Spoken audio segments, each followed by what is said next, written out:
Vous avez une idée d'action à destination des personnes âgées de plus de 60 ans et vous souhaitez répondre à l'appel à candidature de la CFPPA. Promotion Santé Occitanie et la CFPPA de l'Ariège vous proposent une série de courtes vidéos pour vous aider à monter votre projet. Et dans cet épisode, le dernier épisode, on va jeter un œil à l'évaluation et au bilan. Ce sont des étapes qui font parfois peur aux porteurs de projets, mais qui peuvent être simples et qui peuvent être très utiles pour sa pratique si elles sont bien anticipées. Donc l'évaluation, qu'est-ce que c'est? C'est d'abord décrire ce qui s'est vraiment passé. Quelles sont les actions qui ont été menées, pour quel public, avec quels moyens, etc. Qu'est-ce qu'on a fait concrètement? Ensuite, c'est prendre du recul et analyser ce qui s'est passé et ses effets. C'est mesurer l'écart entre ce qu'on s'était fixé comme objectif et ce qui a vraiment été fait.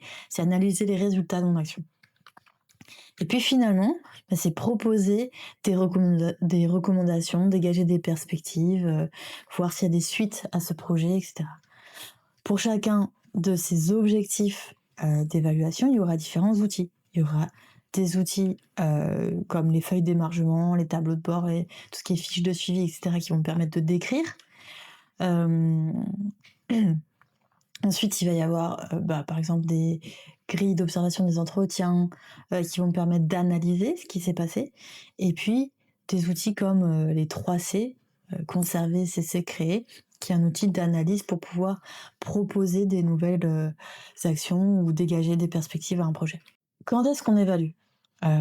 L'évaluation, ça se prépare avant l'action et ça se conduit tout au long de l'action.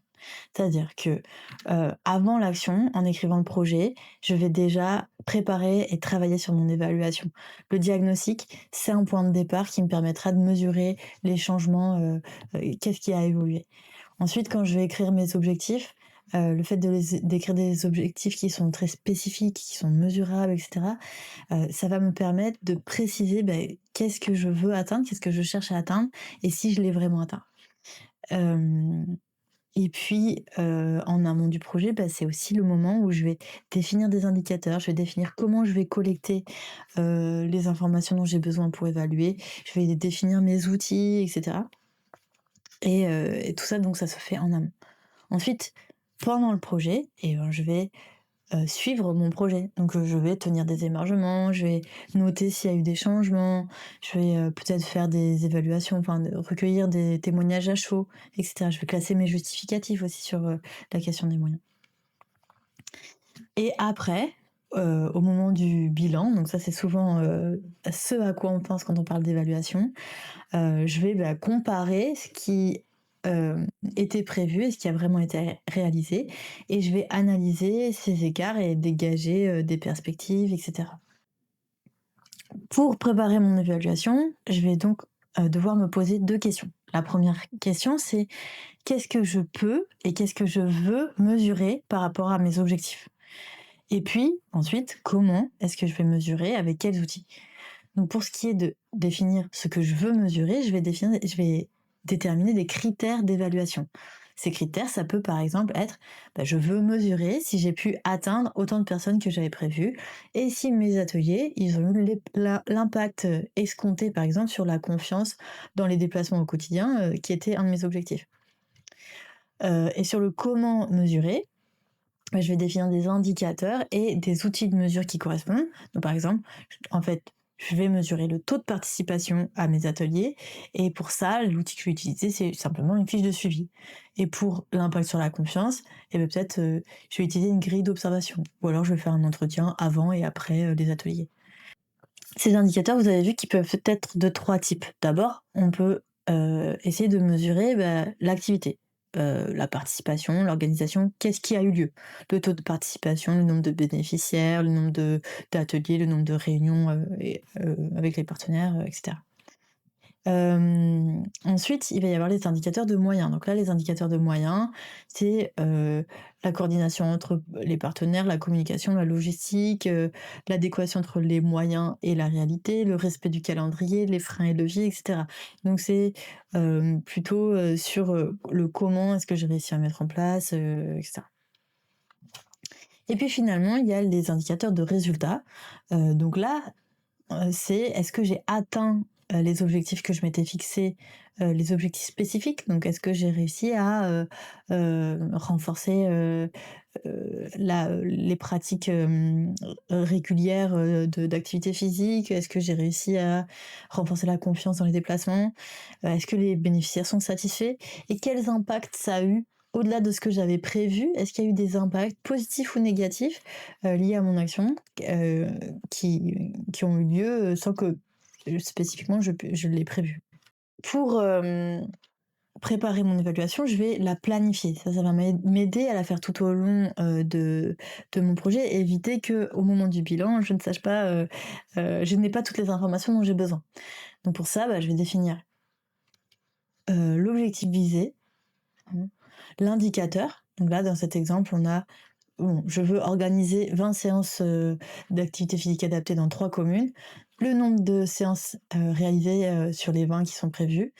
Quel outil je vais utiliser? Un tableau de bord. Quand est-ce que je vais le faire? À chaque séance. Et qui va le faire?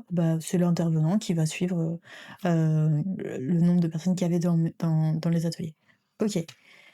Hem, 2e objectif, mobiliser, 30 personnes éloignées de la pratique, sportive, par exemple. Et pareil, mon indicateur, ça va être le nombre de personnes qui ont été orientées par les partenaires que j'avais identifiés, qui avaient pour objectif, eux, de cibler des personnes, qui étaient éloignées de la pratique. Mon outil, ça va être les feuilles d'émargement. Je vais vérifier ça, je vais le mesurer, en début de cycle, par exemple, et puis, c'est le coordinateur qui est responsable de cette, information-là. Finalement, renforcer la confiance, mon indicateur, c'est l'évolution du sentiment de confiance, déclaré. Comment je vais mesurer ça? Avec des questionnaires ou alors avec un entretien court, en début de cycle et puis en fin de cycle. Donc, la séance 1 et la 20 et c'est l'intervenant qui va mesurer ça. Donc là, mon évaluation, elle est planifiée, donc ça va être beaucoup plus facile à mettre en œuvre. Vous avez préparé votre évaluation en amont du projet, vous avez suivi tous ces indicateurs, grâce à votre, super planification pendant tout le projet. C'est maintenant le moment de faire le bilan. Donc, quelles sont les règles de la CFPPA en termes de bilan? Déjà, il faut savoir que le bilan conditionne le financement. Vous recevez 80% de la subvention au moment de la signature et puis 20% au moment du bilan final. Il y a certains éléments qui sont obligatoires, des éléments, des indicateurs, qualitatifs et quantitatifs. À minima, quelles sont les activités qui ont été réalisées? Quelles sont, par rapport à celles qui ont été annoncées?